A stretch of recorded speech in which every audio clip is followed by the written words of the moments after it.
Hey, this is Josh Alexander with your November Orange County housing market update. So over the last 4 weeks, we've seen about a 14% decrease in supply, which is typical this time of year. Usually people are starting to take their homes off the market as they get ready for the holidays and having friends and family over.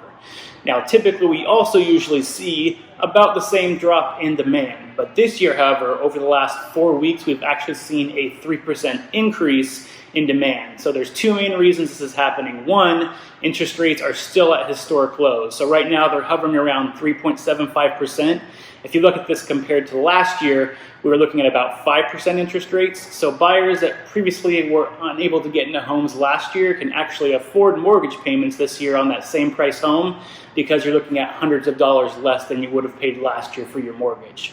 The second reason is the economy. So the economy, especially in Southern California, the recent data coming out showing job growth as well as wage growth has helped increase the confidence, and buyers are still in the market even during the holiday season looking for homes right now.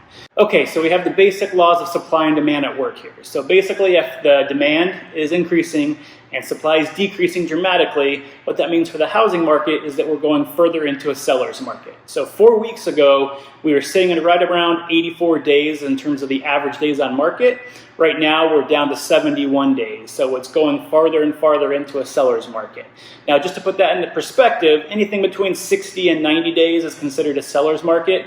If you go below 60 days, however, you're getting into the hot seller's market where you're expecting appreciation as well as multiple offers on some homes on there. So if you look at the graph right up here, anything under $1 million right now in Orange County is actually in a hot seller's market.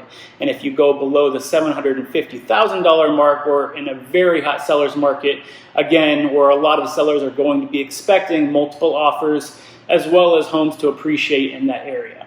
Now for sellers, especially in those lower price range, that doesn't mean you can overprice your home, but that just means if you price it according to fair market value, your chances of getting into escrow relatively quickly and even getting multiple offers are going up dramatically as the rest of the year unfolds. Now for buyers, it's still a great time to purchase because again, and the reason the demand is continuing to go up is interest rates are still at historic lows. So if you're a buyer, don't stop looking. If you have a chance to get out during the weekends when you're not with friends and family, there's a lot of great homes still on the market, even with inventory going down. As a seller, your competition is starting to exit the market. So even though some people don't want to have their homes on the market, if you can deal with the foot traffic, you're going to be getting a lot more buyers to your house, and you're going to be able to sell your home quicker than you have been able to over the last few months. So I'll update you again in another 4 weeks, but just in general, what I expect to happen, you're looking at probably demand is going to stay relatively stable. It might go down a little bit as the holidays get closer, especially after Thanksgiving. But supply, you're probably going to start seeing go down even more dramatically. So over the next 4 weeks, I probably think it's going to be going down anywhere from 14 to 18% compared to it is right now. So that will keep us in a nice, even healthy market. Again, it's favoring the sellers a little bit right now, but because interest rates are so low, it's really not a good time for buyers to be pulling out. You really need to be going all in to try to find that house before the end of the year and before interest rates start going back up again. If you're finding this information useful or you're thinking about buying or selling a home in the next couple months, please hit subscribe below and you'll be notified every time a new monthly housing update comes out. Thanks. Have a great day.